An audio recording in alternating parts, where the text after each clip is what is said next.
मुख्यमंत्री तीर्थदर्शन योजनेच्या अंतर्गत तत्कालीन मुख्यमंत्री माननीय एकनाथ शिंदे साहेबांच्या संकल्पनेतून ही योजना निघालेली होती।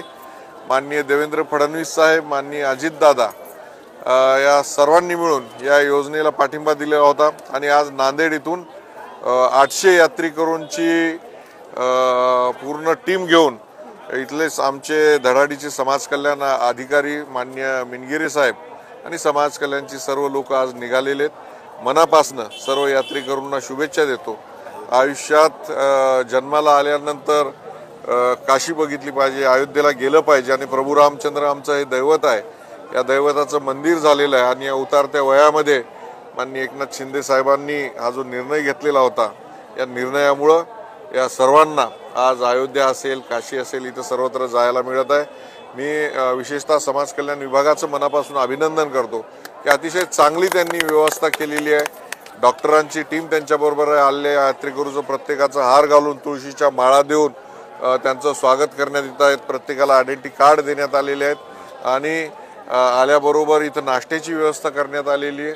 तर एक चांगल्या प्रकारचं ऑर्गनायझेशन या समाज कल्याण विभागाचे मिनगिरे साहेब आणि त्यांच्या सर्व टीमने केलेलं आहे आणि ज्या पद्धतीनं मुलं आपल्या आईवडिलांची काळजी घेतात त्या पद्धतीनं सर्व यात्रेकरूंची काळजी घ्या असं माननीय एकनाथ शिंदे साहेबांनी आवर्जून सांगितलेलं होतं। तशा प्रकारची काळजी घेताना शासकीय सर्व अधिकारी घेत आहेत। खरं म्हणजे शासकीय अधिकाऱ्यांबद्दल कधीच चांगलं बोलल्या जात नाही, परंतु हे चांगलं काम करत आहेत तर त्याच्याविषयी चांगलं बोललं पाहिजे, त्यांची तारीफ केली पाहिजे। आपण बघतो की घरामध्ये एखादा कार्यक्रम असतो त्याच्यामध्ये थोडंसं गुणधुणं होतं, तर आपल्यालाही विनंती यात्रेकरूंना की आपणही सगळे लोक आपल्या काळजीसाठी आहेत, तर तेव्हा आपण सगळेजण एकमेकांच्या हातात हात घालून यात्रा करू आणि आनंदानं ही काशी असेल, अयोध्या असेल, हे सगळे तीर्थक्षेत्र करू। सर्वांना मनापासून प्रवासासाठी शुभेच्छा। जय प्रभू रामचंद्र की जय, भारत माता की जय, भारत माता की जय। माझं नाव तुकाराम किशन सोंडाबे, माझी पत्नी शशिकला तुकाराम सोंडाबे, मुक्काम पोस्ट जवळगाव, तालुका हिमायतनगर, जिल्हा नांदेड। मी जवळगाव येथील रहिवासी असून आम्ही अयोध्येला जात आहोत।